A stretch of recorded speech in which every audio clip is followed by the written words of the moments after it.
My name's Erin Ransom, and I'm going to be your child's teacher over the next 9 months here at school. This is room 14, your child's classroom. I am going to give you a tour of the classroom so that you can have eyes in the classroom prior to coming to open house. This will allow me then to focus on your child while you're here in the classroom. I won't need to show you where group learning is going to take place or individual learning. You'll be able to pick those things out from the video when you come in here next week. This allows me to then use that night to establish rapport with your child. I feel like if I establish rapport, behaviors will be limited there that first week because they are already feeling connected to me. I have lots of things I'm going to show you here in this video, some information on some slides, and this is just the beginning of a year-long dialogue that's going to take place about the behaviors, interventions, and modifications that we do to even prevent behavioral issues from becoming a part of your child's day. The placement of your child within the multiple disabilities classroom has been deemed the least restrictive environment at this time in their education. Your child is in a classroom with children that have similar learning needs as your child. Because of the significant cognitive delays your child faces, their IEP states that they will be educated in a self-contained resource room and that this classroom will operate on the Ohio Academic Content Standards Extended. For more information on these standards, please refer to the reference list you received in your parent packet.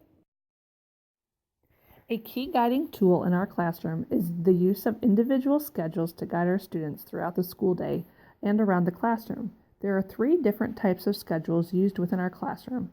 The type of schedule each child uses is dependent upon their needs and abilities. The aim of this schedule is to provide our students with an outline of the day and a visual cue of where it is they are to go next in the classroom. Our classroom operates as a small group unit for several activities throughout the day, including but not limited to our morning calendar time, breakfast, read aloud activities, and activities that involve our social studies and science standards. The purpose of this group time is to facilitate appropriate social interactions and communication.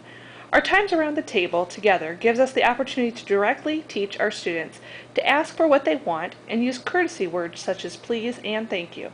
Communication goals that our children have in their IEPs can be addressed during these group times in addition to their therapy time with the speech and language pathologist. The expectations for social interaction do vary from child to child within the classroom. This group time is also an opportunity for us to build understanding and acceptance of one another.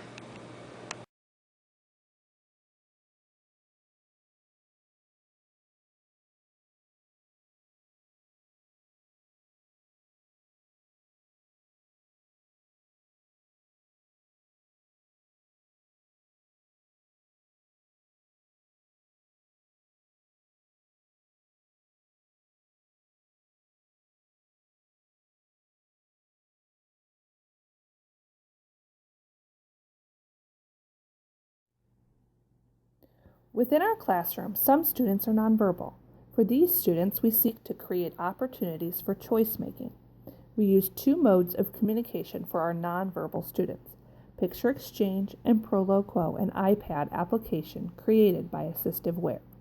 The goal of both of these forms of communication is to create opportunities for our students to communicate their needs and wants. We also hope to increase the likelihood of spontaneous communication over time.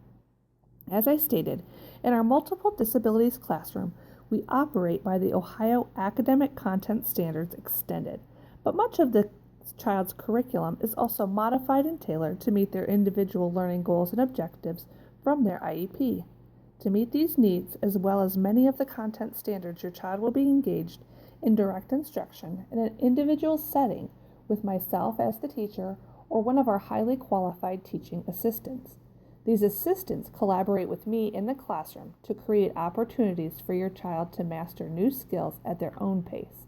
As we work individually with students, we are able to easily assess and monitor their progress through their goals and objectives, as well as the content curriculum, and scaffold their learning with prompts and cues as necessary to support their individual learning needs. This individual, direct instructional approach allows us to minimize frustration and behavioral issues and maximize learning opportunities. One final aspect I want to cover is collaboration with therapists that provide related services to our students. These in-school services include speech and language therapy, physical therapy, and occupational therapy. Your child's therapist has a limited amount of time to spend working on each goal and objective each month. One of our aims in the